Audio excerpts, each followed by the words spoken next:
From LPM, Louisville Public Media. Support for LPM podcasts comes from the Eye Care Institute and Butchertown Clinical Trials, where they strive for diversity, equity, and inclusion within their staff, patients, and clinical trial participants. To learn more, visit butchertown.clinic.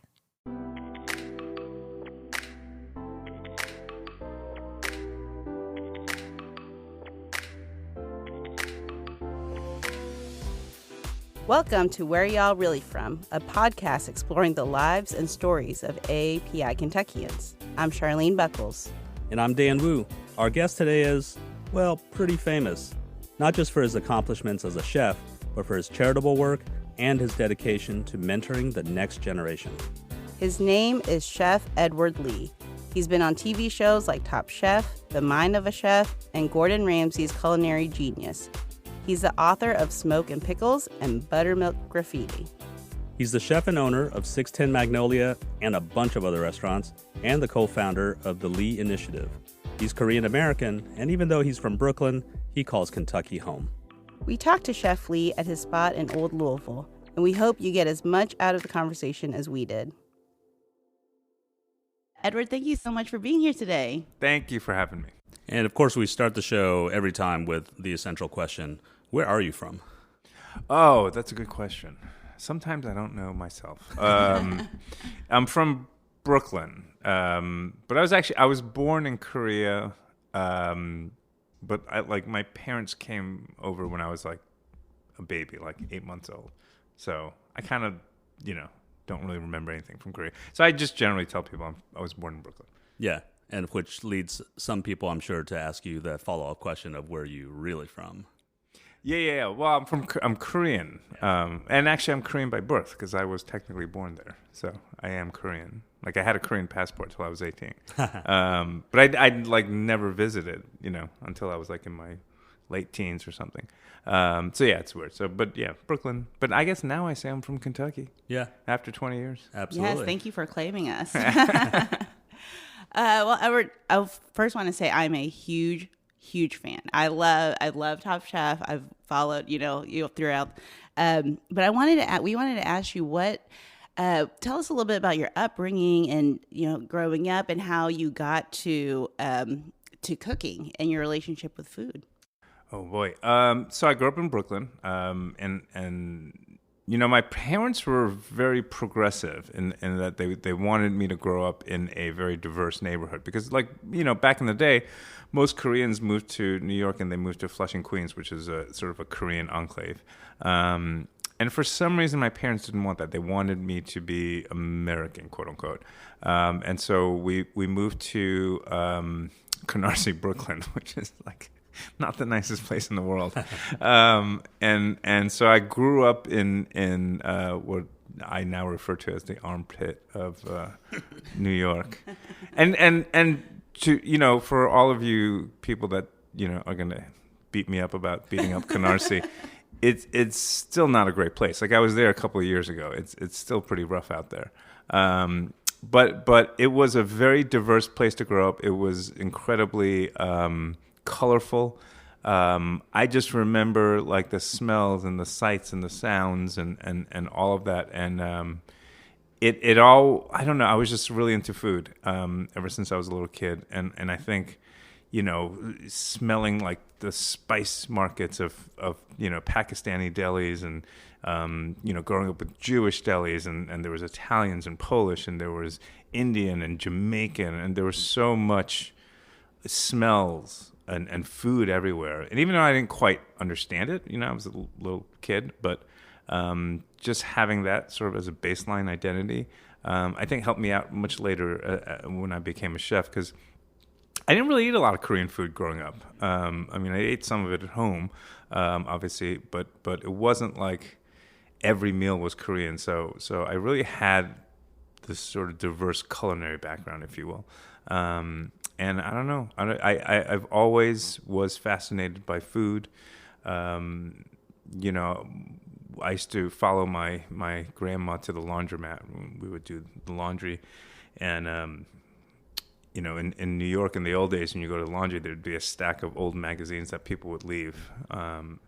I don't know why I was like fished through some of these old like gourmet food magazines and such, and I would just be fascinated by these pictures and these recipes and what this all meant. And they would review restaurants, and it would be in Manhattan, which I could see, right? If you're on the subway on the L train, going down, you could see Manhattan, and it was just across the river, but yet it was so far away, as a symbol, right? It was like the glitz and glamour and wealth and all that. We grew up pretty poor in Brooklyn, so like to me, the idea of food and opulence and decadence was so attractive to me, and I remember telling I don't know, I probably was like 11 years old or 12, and I told my parents I was going to be a chef, and they're like, yeah, sure, and Bobby's going to be an astronaut, great. And but I never sort of wavered from that. I mean, every year my parents would, as good Korean parents, they'd like, you're going to be an accountant when you grow up. And we've heard that. Yeah, I was like, no, I'm going to be a chef, and just literally, I went to college, and the day after I graduated, I got a job in the kitchen, and never looked back. What brought you to Kentucky, and then what was your path like towards opening your own restaurants? Yeah, so actually, little known fact, I actually opened my own restaurant when I was 25 in downtown Manhattan. It wasn't called Nolita back then, but now they call it Nolita. I was ahead of the curve a little bit. And I had a cool little hip joint downtown, and it was doing really well, and it was tiny. We did it on a shoestring budget. But 9/11 happened.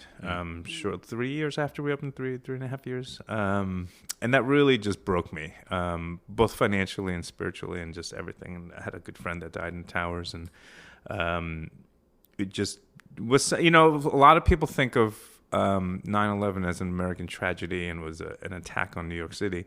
But for people like me who grew up in New York, it was an attack on my hometown. Mm-hmm. It was just like psychologically it was different.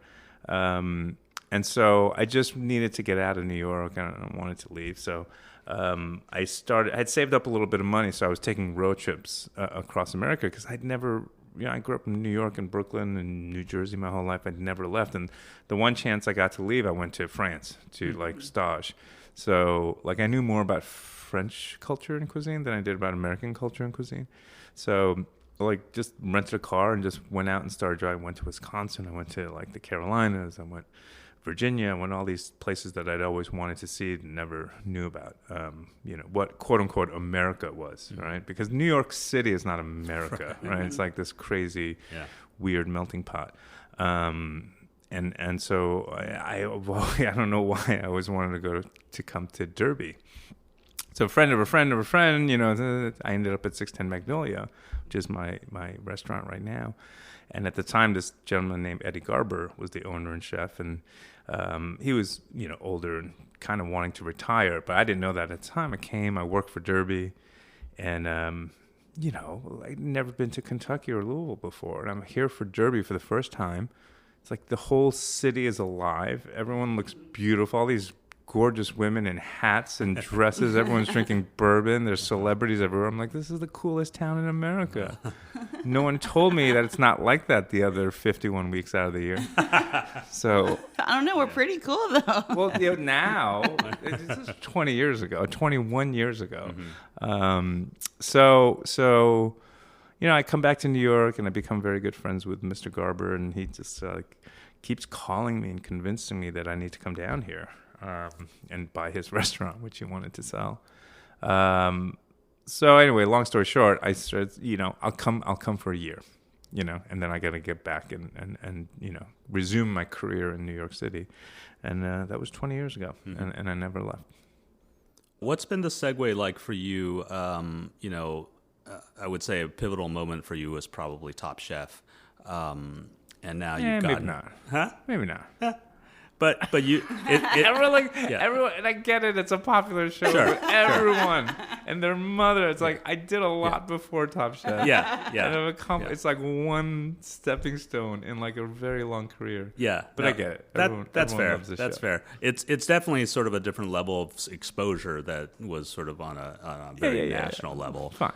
Great. I'll give you that. Yeah, but I get what you're saying. But it's definitely like since doing restaurant stuff, you've also transitioned into cookbooks and other books, doing some TV stuff as well for PBS. What's that transition like been sort of going from, and I know you're still in the kitchen too, but going from the kitchen to these sort of other elements of the culinary world?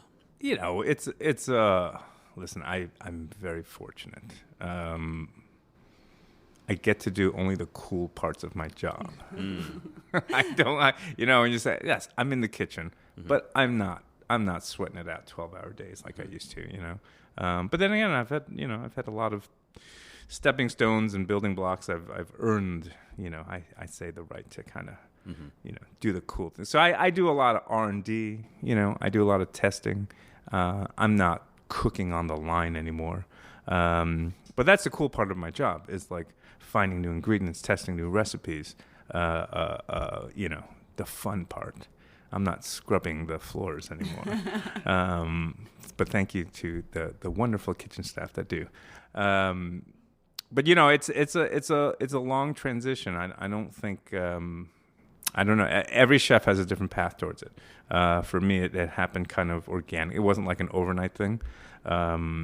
We're in a very weird neighborhood in Old Louisville, in a city that until recently was not, very much on the map. And so whatever success I had, whether it's on TV or writing books, it was always like, trying to get the message of Louisville out as well as my own personal kind of selfish message. I travel the world, cooking, and I'm always, screaming from the rooftops about how cool Louisville is and how cool Kentucky is. And I think that's something that happened organically because I just want people to come visit so they could come to my restaurant. But it's something I'm very proud of. I feel like I found my voice here. I actually, found my wife and my family here. I've had a very nice career, and so I feel like, the rise of Louisville and the rise of my career are kind of, in some ways congruous. So I'm always cheerleading for Louisville, like everywhere I go, and I think it's something that it's nice to see Louisville, right now being such a cool town and seeing the rise of bourbon and seeing all this stuff happening. And I think my career just kind of escalated along with Louisville and bourbon and us being like a really, cool city now to visit. I wanted to ask you, too, about the Lee Initiative, because it is such a pillar in the Louisville community and all that you did after the summer 2020. And then also all of the outreach that you've done with adding diversity in the industry that is predominantly white male industry. So can you talk a little bit about Lee Initiative and what got you to start it and all the things that you all are doing with it? Yeah, I mean, we actually started Lee Initiative before COVID. It was sort of, with in response to the Me Too movement, and really the core of our Lee Initiative, the mission, is our Women's Chef and Spirits program. And we mentor young women bartenders and chefs who are early on in their career, and we have this 40-week mentorship program, and it really shows them a path towards leadership. And my co-founder and director, Lindsay Osasek, who was my GM, still sometimes my sommelier, and she wears a lot of hats. But now she's my boss at the Lee Initiative. Hi, Lindsay. And she's really the sort of the brains behind the operation, and it was her idea to do this when we saw the Me Too movement happening, and it really upset me that because of a few bad chefs, the entire industry was painted as being misogynistic, which I truly don't believe it is, and I think there are an army of good chefs out there, but we wanted to highlight them. And we wanted to make sure that these young chefs are paired with other chefs who are mentors, who are doing the right thing. And so in doing so, you kind of breed this, positive system that will breed more, positivity and diversity and leadership and equity. And in that manner, you're going to see a new generation of chefs and the restaurant industry that is going to be more diverse, more equitable, more fair. And so that's a really important core mission for us. And so everything we do is based on that. And it's also based on sort of,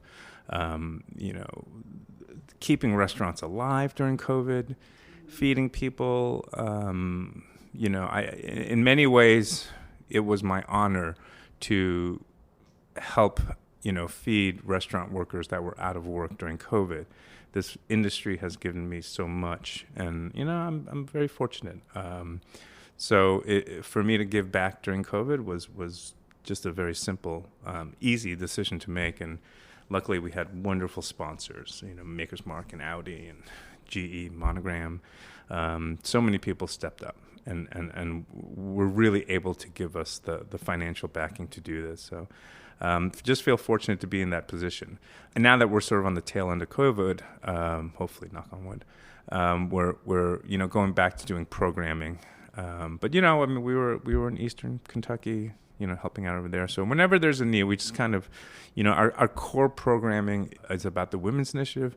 We have the McAtee Kitchen. We just announced scholarships for that. So we have our arms in a lot of different things. We are primarily not a relief kitchen anymore, but we do when there's need, like in Eastern Kentucky.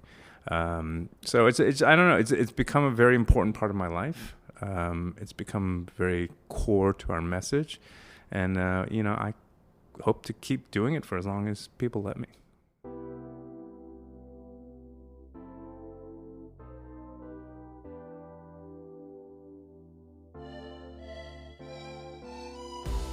We're going to take a short break, get a snack, and be right back with more Where Y'all Really From?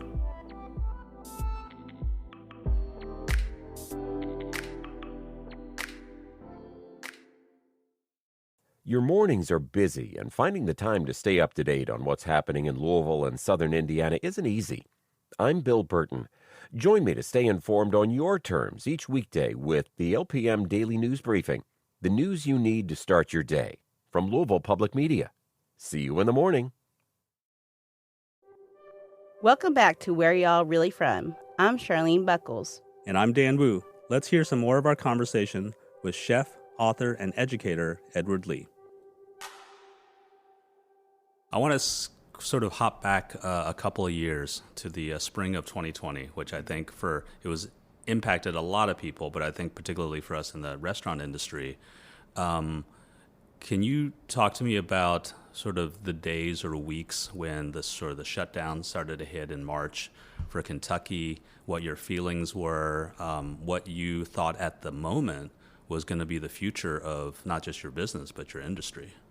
Yeah, well, none of us knew, right? And so when the shutdown happened, and I still remember, it was like March 13th or 14th of 2020, none of us were really got a heads up, so we weren't really ready.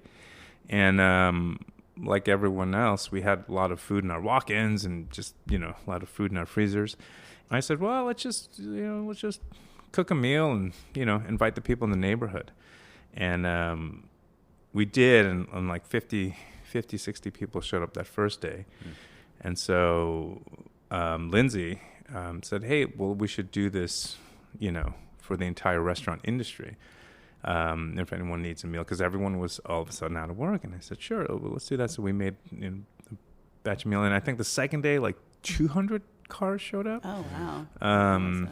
Yeah, and that was from one Facebook post. Wow. And then by word of mouth, on the third day, 500 cars showed up. Wow. Yeah, and we ran out of food like in an hour, and we'd blocked traffic for 5 miles. And we realized then that this was a crisis. Like, it just wasn't an issue; it was a crisis. And Maker's Mark happened to be the rep for Maker's Mark happened to be there that day, and they'd already been partners with us for the Women's Initiative, and they saw the need, we saw the need, and they just jumped into action and they said, listen, if we can fund this, can you replicate this model? And we did, and I think the second city we did was LA, then Seattle, Denver, Chicago, New York, Houston, Atlanta. I mean, I think we were in 23 cities by the end of it. We did over 2 million meals during COVID, including things like we fed JCPS families for like 6 weeks during Christmas when they couldn't afford, things. So just a lot of that was, it was difficult. It was difficult, I'll admit, like seeing how many people we fed so many people, and yet we were getting emails every day from people who still needed food.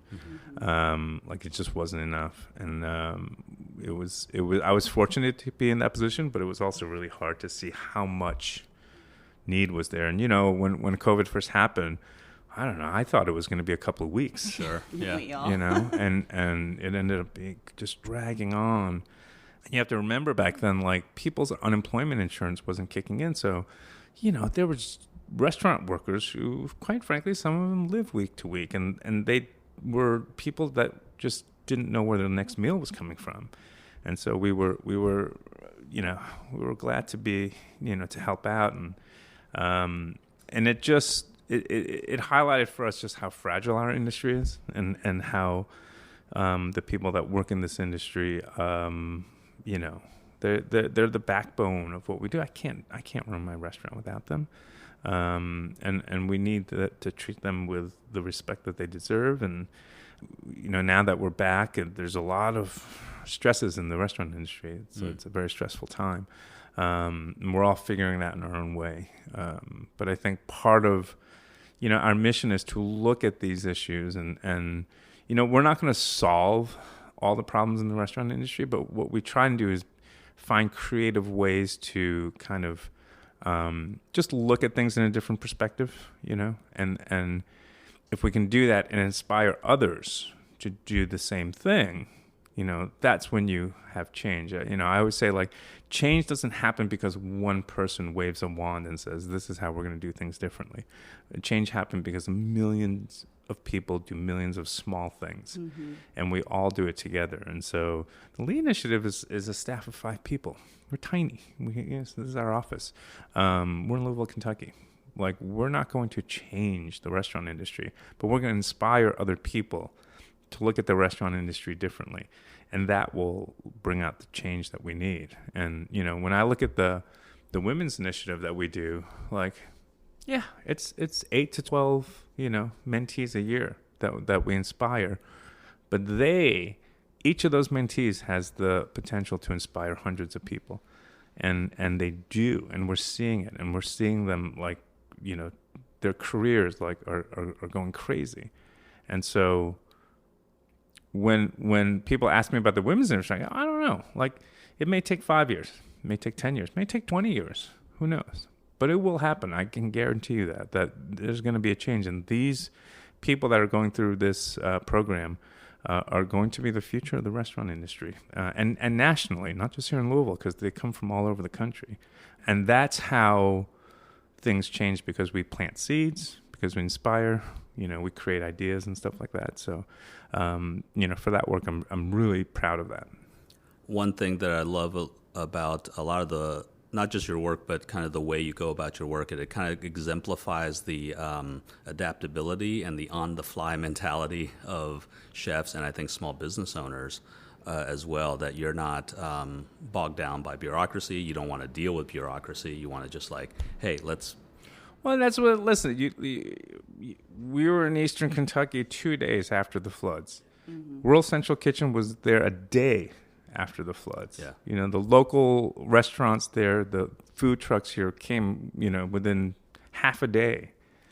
Yeah. It just shows you, like, when you have a crisis, an emergency, a natural disaster, I get it. It takes time to mobilize, but these people don't have a week. That's right. They don't have water. They don't have clothes. It's like, hold on a week, we'll figure it out. Like, they don't have a week.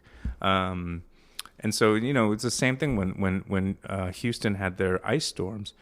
They had their all their pipes froze. They had no water. And honestly, we were able to get like, I don't know what it was, like 3 pallets of water, within 24 hours.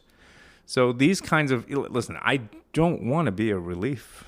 That's not, I'm a chef. I want to make pretty food in the kitchen. But because of the disaster relief that we have all these contacts now. So it's just, it's easier for us to mobilize. And honestly, a big shout out to World Central Kitchen, because wherever we are, they're there and they're usually on the ground first. And they have such a network of chefs and people who really can get things set up. And it's amazing to me how restaurant people, and World Central Kitchen is essentially a restaurant, led or restaurant worker led nonprofit. Like, we can mobilize faster and more effectively than big government agencies, because we're used to it. We're restaurant people, we don't stand for bullshit. We find an obstacle and we go around it. We don't sit there and argue about it.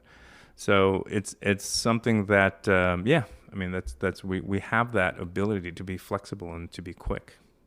It's been awesome talking to you, and I know we only have a little bit of time, so we like to end every episode with lightning round questions. Are you ready? There's 4 of them. Yeah, I'm not good at these. I'm just going to say. I know some of them, ahead. I think.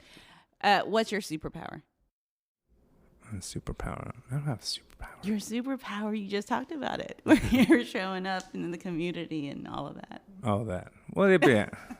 You know what my superpower is? Yeah. I can drink a milkshake faster than anyone I've ever met. Whoa. I mean, that's a pretty good. That's a challenge out there for anyone that thinks they can drink. Like, I'm immune to brain freeze. Wait, so are you also one of those Asians that are not lactose intolerant?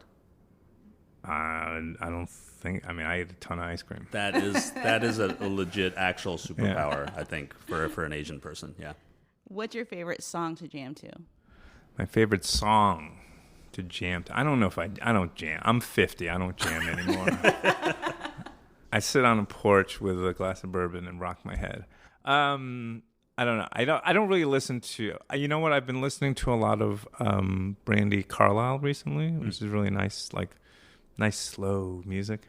Well, some of it anyway. What's your go-to comfort food? My go-to comfort food. I've got a lot of them. Anything that's fatty and gooey and warm. Fried chicken. Late at night, fried chicken. Oh yeah. Like cold, like leftover fried chicken with some hot sauce and like some, soft white bread, something like that. And lastly, what's the most Kentucky thing that you do? The most Kentucky thing that I do, I don't know.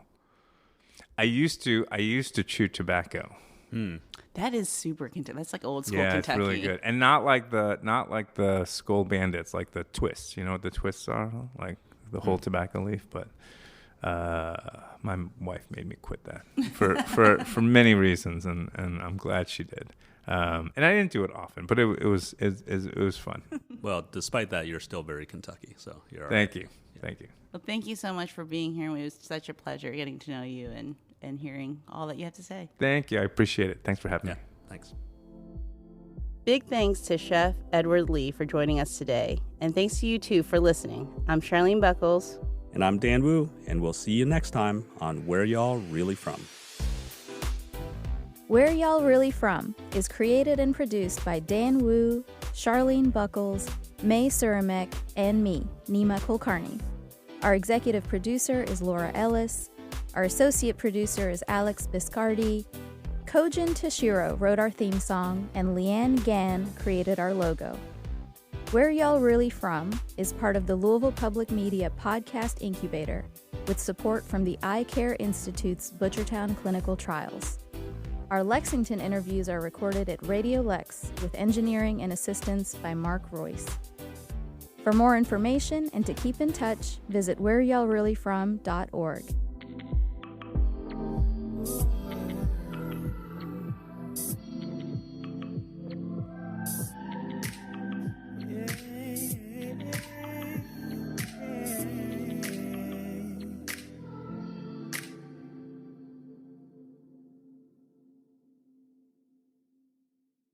Every immigrant family has to decide what their relationship will be with their first language.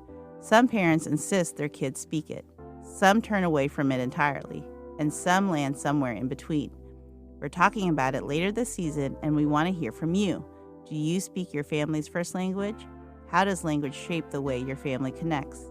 Visit whereyallreallyfrom.org and click Talk Back, and we might use your message on the episode. That's whereyallreallyfrom.org and Talk Back.